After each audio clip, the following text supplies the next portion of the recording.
Hey folks, totally not named Dan here, though you can call me that if you want. And today I'm taking a little bit of a break from preparing my Yup Woman deck for Nationals. Talk to you all about one of the latest reveals, the Street Fighter Challenger decks. Now, if you were following the roadmap that UVS Games put out at the end of last year, you may have seen that this was coming already, but this is the first time we've got an actual look at the packaging and at who is in the decks, and we see that it's Ryu and Luke against Chun-Li and Jamie. So we got very much the punch deck on the left and the kick deck on the right, as it were. But I figured, well, two of those are brand new characters for Street Fighter 6. We don't really have any cards to go with them, but two of them are characters who have been in this game since the very second set. So I thought it might be fun to look through and see what old cards we could potentially see coming back if they weren't put off by the reaction to the Cowboy Bebop stuff. Because frankly, I really liked the reprints in Cowboy Bebop. I thought it was cool to see those return to standard, and it gave people a way to get hold of those old cards again. So I would love to see them bring back some interesting mechanics and some cards with maybe a slightly different, but not too different from current power level, from the various Jasco and prior Street Fighter sets. So I've put together today a top 10 of cards I'd like to see come back. Or at least I tried to, but there were way too many. So instead we got a top 10 for Ryu and a top 10 for Chun-Li, as well as maybe a few honorable mentions later on. Let's get to that, shall we? In number 10, we have Yosokyaku for Chun-Li. Damage of this cannot be reduced by card effects, so that's doing 3 damage if it's doing damage. And if it does deal damage, you discard the top 3 cards of your deck and add a kick discarded this way to your hand. Obviously, that would have to change to, say, mill.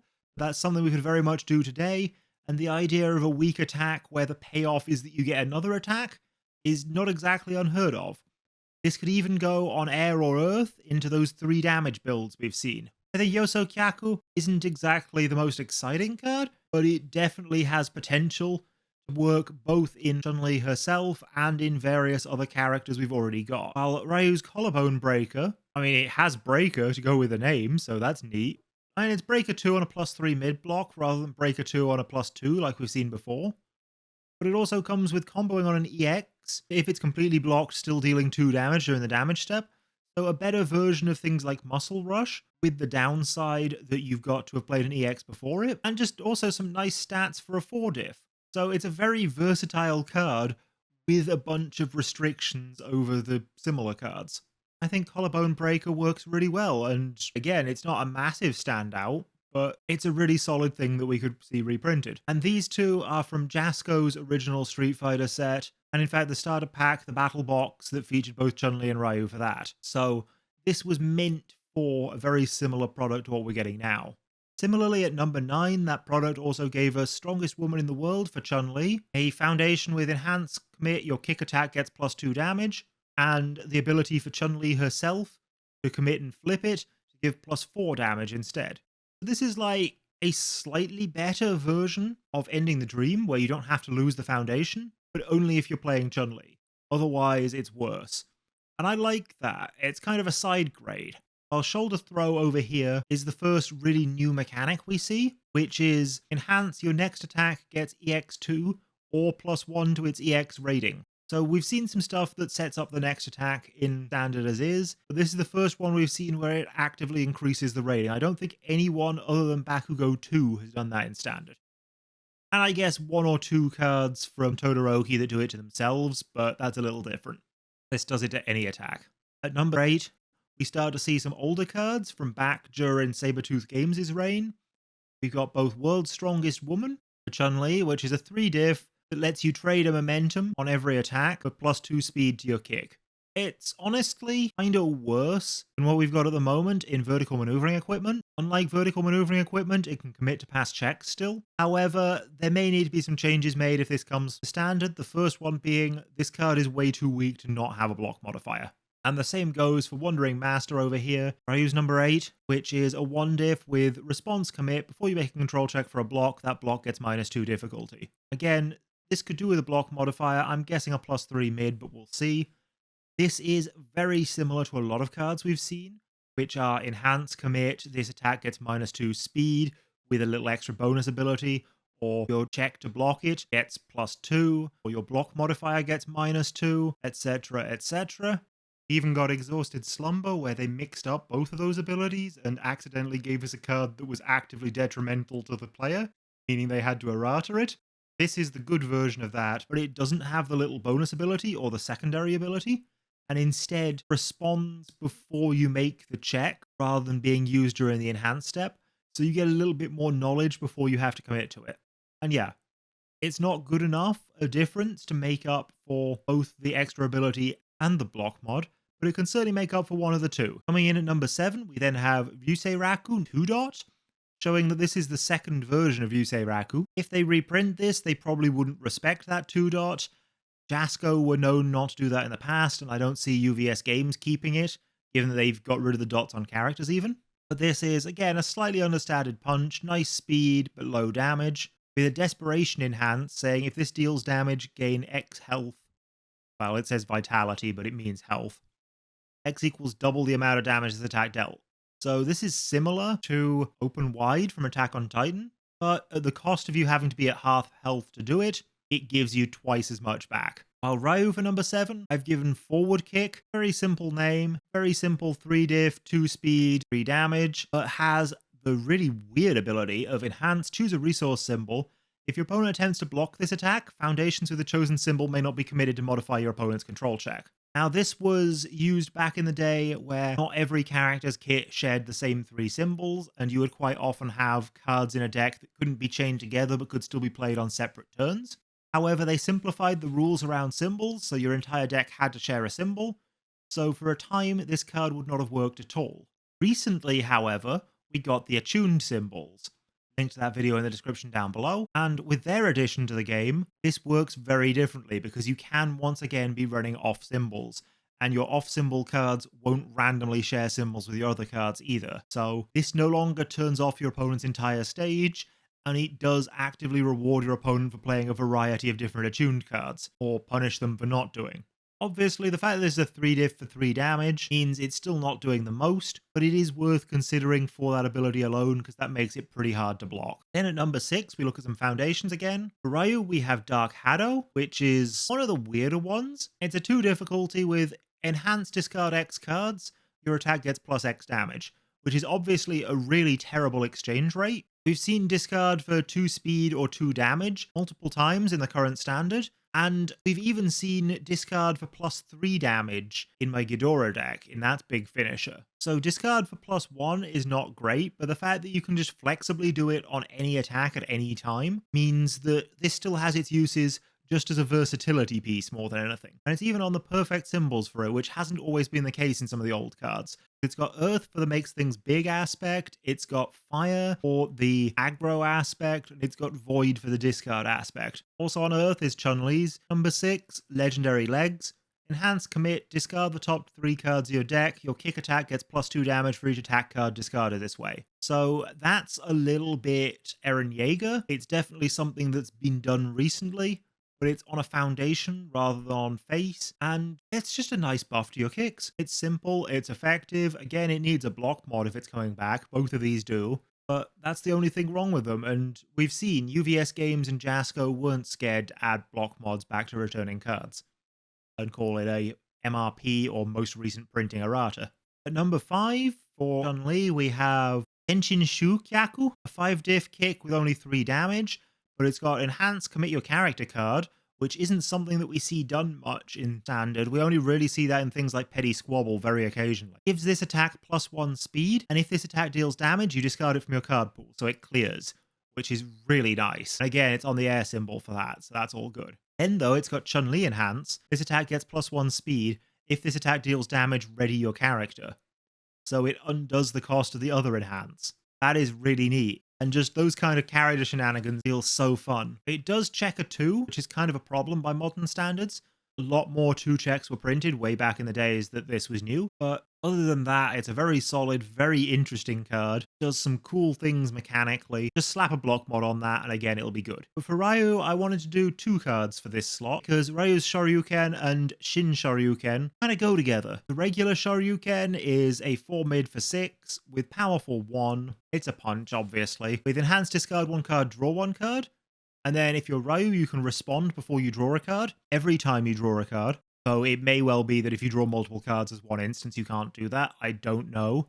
I'm not sure how this card was designed to work at the time. Before you draw a card, this attack gets +2 damage instead. So it replaces the draw with plus damage. You're essentially powerfuling 2 from your hand, except you're doing it with cards that you haven't actually drawn yet. I think that's really neat. It's a really unusual mechanic. I would say 1 card for 2 damage is not ideal still, but that's going to scale ridiculously if you have a lot of card draw. That's going to be fun.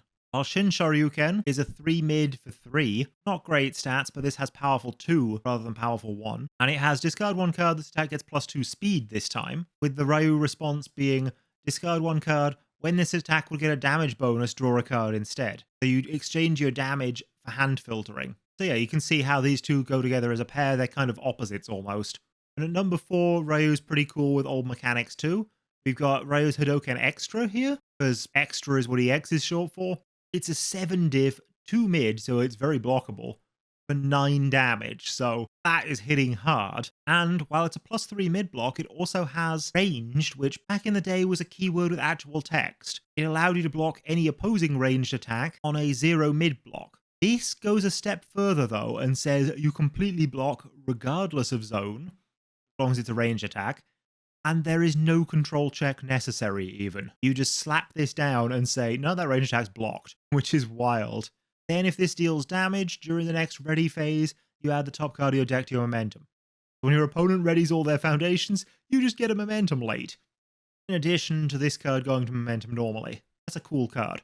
While Chun-Li's Peace and Harmony in number 4 isn't nearly as crazy out there in terms of what it does, but it does say Enhance Commit if your attack deals damage. Your control checks for attacks this turn get +1, which is very similar to what True Identity did as a first form. And that was a crazy card, so crazy that they had to bring it back as a retro reprint and not an actual reprint, not one that's standard legal. The difference here is that you have to commit for this up front, and yet you still don't know whether you're getting the ability until such time as the attack hits. And +1 to your check for the turn is, again, not that different to the card not counting towards progressive, which we see done on Uplifting Bond. So we know on a 3 diff that can be done. This is also then locked to kicks. Uplifting Bond also gives you a health and doesn't require you to commit it as well. And I just think in general, this is okay. I think this would be a very strong card, but I think it would be a card that would fit into the meta, see use, and not be too broken. And number 3, though, is wilder. This is You've Wasted Enough of My Time. It's a 2 diff, action, checks a 4. Form, your next kick attack this turn is unblockable. Only playable if your opponent's health is greater than yours and your last attack this turn was blocked. So yeah, if your opponent's stopping you from doing things and you're at low health, you just play this, your next attack goes through regardless. It's a hefty cost because you're paying an extra card for it, you're adding an extra progressive for it, and you need this specific situation. Otherwise, this card is just dead in your hand. So I feel like it's on par with, say, the 10 Foundations unblockable card from the Cowboy Bebop Challenger decks. I don't think it would be unreasonable to bring this back, but I think it would definitely be a card to watch if you did. Unlike Senpukyak, which I think is just a really cool card. It's a 3 diff that only does 3 damage, but it has Enhanced Commit 1 Foundation. This attack gets +1 speed for each card in your hand. So if you play this as your first card and you're a 6-hander like I expect Ryu to be because he's so basic, this will get +5 speed, it'll become a 7 speed, it'll be quite hard to block. But if you play this 4 attacks in, suddenly you're only getting +2 speed, it's a 4 mid. If your opponent hasn't blocked your other stuff, this one's going to be super easy. So it's a case of, do you play it at the end as a string extender, or do you play it at the beginning as a hard to block attack? Or do you even play it as a combo piece, play a card draw deck, try and fill your hand to crazy levels, and then get a massive bonus on it? All 3 are options, and that's why I think this is a cool card. Then for number 2, we have Chun-Li's Double Palm Strike, a 3 diff again, and another really cool one. This is a 3 mid this time for 3 damage, and it's got Enhanced Discard 1 Momentum. If your next kick attack this turn is completely blocked, it still deals half damage. So your next kick becomes a pseudo throw, but it means you've got to have momentum for that, and you've got to be playing another card after this one. So yes, this can be a turn extender because it's a 3 diff, or it can be a turn starter. Guarantee another attack's damage goes through. Once again, it's an interesting, possibly combo piece, possibly opener, possibly finisher. So many possible uses, and it's not clear which is the best one. It does have a 2 check, so again, going to limit its play a bit, but slap a block modifier on that, and I think that would be a really cool card to come back. While Satsui no Hado shows exactly why it not actually being a throw matters. It's got Enhanced Commit. If your non-throw attack deals damage, add one card from your hand to your momentum, and your opponent discards one momentum. This is cheating momentum, yes, but it's cheating momentum at the cost of going down a card in hand, which I know is a slightly lesser cost post My Hero, but certainly back in the standard of the day, that was a huge cost, especially on top of the commit. But it is a 2 momentum swing. If your opponent's gone first and they've gained their momentum, you then take that momentum back off them, gain momentum yourself, suddenly the momentum's in your favor as though you went first. Obviously, it's still not as good as actually having gone first, and the costs of this are quite high, but it's the fact that you can still power up your momentum abilities on turn 2 with it, the fact that you can deny your opponent their own. It's a really good enabler piece that still is fair and balanced because it has such cost to it. This card is fantastic. This card is really well designed. I would strongly suggest bringing it back, and that is why I've put this at number 2. But as much as I love Ryu's Satsui no Hado, Chun-Li's Double Palm Strike is equally amazing in that it has so many avenues it can be played in. So that's those, but I want to take a quick look before we get to number 1 at the honorable mentions, because we've got, for example, Friends and Rivals, which is actually a Yu Yu Hakusho card, but it was originally printed with slightly different text and one symbol different as Street Fighter Friends and Rivals with Ryu and Ken on it. Now, the Street Fighter one is pretty busted, pretty swingy, shows your hand to your opponent and just does so much more than the Yu Yu one, but the Yu Yu one could probably come back and be reskinned to be Street Fighter again if it weren't for the fact that it cares about a card sharing at least 2 symbols with your character, because attuned just means it's not going to work. But that Friends and Rivals is the 2-diff that says response commit after you play an attack that shares at least 2 resource symbols with your character, your opponent commits 2 foundations. They have something vaguely similar in Asui's Friendship from one of the earlier My Hero sets, but this was a real staple back in the day, and if it had come back, it would be a real staple now. Then we have Chun-Li's Kaku Kyakuraku and Ryu's Shoryuken, actually named Ryu's Shoryuken, not just a Shoryuken card for Ryu, which both use slightly the wrong keyword. Kaku Kyakuraku has Enhance, your next kick attack this turn gets multiple 1 and -1 damage, and that would be so close to Duplicitous Strike if it weren't for the fact that it uses multiple 1 instead of Echo. Yes, it doesn't have to combo the way Duplicitous Strike does, but it's also a 2 damage attack itself, so you're really sacrificing this attack for the next one if you have the momentum ready. If that just changed to say Echo, this would be perfect, but unfortunately that means it wouldn't be a reprint of the same card. Likewise, Ryu's Shoryuken, it's a 2 high for 5. If it's blocked, you add a foundation that you could normally play from your hand to your stage, and you build it face up, so you get the abilities pretty much right away as well, at the cost of playing a really easily blockable attack like this. It does have EX2, so in the late game you might make it harder to block, you might be able to push it through as a kill move, but that requires you to get the momentum off not playing cards this blockable in the early game. And the thing that kills it is it's also got Reversal. Reversal is very much a depreciated keyword. Jasco and UVS games aren't super fond of you attacking on your opponent's turn anymore, and honestly, it was really hard to balance, so I can see why. Then Devotion to Justice is a silly one. The only reason I don't see this coming back is it's just a worse version of Recovery Girl's Kiss. Block modifier is 1 higher and it's a high zone rather than a mid, but other than that, it's the exact same card. We don't need this, but it is cool to see that the cards were so similar. And then Tatsumaki Senpu Kyaku and Totobi Kudaki are really cool for Ryu, specifically because these are attacks that go to your stage when they hit with balance tokens, which essentially act as health for a not foundation, not asset, but something else version of the card that can then be spent as forms or enhances to either buff your attacks, reduce your opponent's attacks, or draw you cards. Does that sound familiar? It sounds familiar to me. The way I see it, these are shift attacks that become backups. Unfortunately, they don't actually use the shift keyword or the backup mechanic. They're not dual-faced cards, so we couldn't see them reprinted as such, but it's just really cool to see that the idea of backups existed even then. Followed by this card I can't see coming back just because of the name, really. It's a 2 difficulty, +1 mid-block action with a 4-check. Has form reveal the top card of your deck. You may play the revealed card as though it was in your hand until the end of this turn. I should note that ability doesn't actually work, because when the card leaves the top of your deck, the game stops seeing it as the same card, and you reveal as cost before you check for the card, meaning the card revealed immediately goes to your discard pile, changes zones, is no longer the card that was revealed, so you can't play it. But assuming this did work, and we could very easily just change this to form : reveal the top card of your deck, rather than form reveal the top card of your deck : and that would fix the whole thing. Assuming it did work, this would basically just be window shopping as an action, which is cool. Followed by, it also has response, commit 1 foundation. Before you block with this card, change its block zone to high or low. So it's a perfect block to go with the name. But the name block is just so generic. It's a game action rather than a specific move. It does not belong on a card, that name. So I do not see this coming back. And that's it for my 5 honorable mentions. The top cards that I want to show you all today are Quick Study for Ryu, which is a 2 difficulty with response, commit, discard 1 momentum. After you take damage due to your opponent's card or ability, draw 2 cards. Note, this says card, not attack, because there were some actions that dealt damage back in the day. Do not worry about that. We don't have that anymore. That's a really stupid mechanic, to be honest. Leave the actions to just do life loss and the damage to solely attacks. The whole game's a lot neater, and that's all that needs to change on this, is it needs to say attack. Or I guess it doesn't even need to say attack, because it would work fine as is, and the only difference would be whether or not it works the same in Legacy. The important part is, after you take damage, draw 2 cards at the cost of a momentum.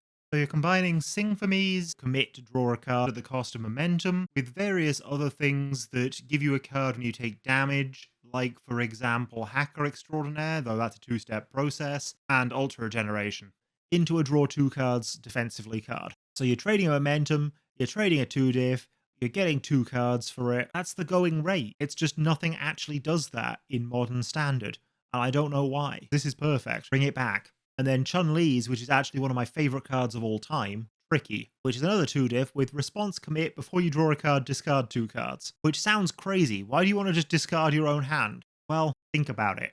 You draw up at the start of your turn.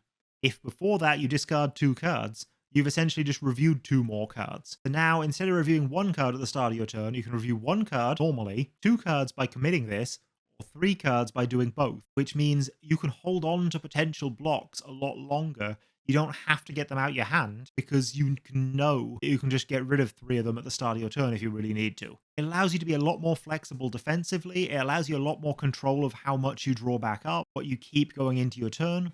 It's just real neat in terms of hand management. Tricky is one of my all-time favorite cards, and I would love, love, love to see it come back. Obviously, again, both of these foundations need a block modifier. Nothing they do justifies them not having one. But just slap a block modifier on them. Let us run them again. Please, please, UVS games, I'm begging you. That's it for this video, and I'll catch you in the next one when maybe we'll talk about my Nationals deck, but more likely I'll talk about Mimic, who's been doing really well, both for me locally and for the Australian Nationals players recently. Catch you then. Bye.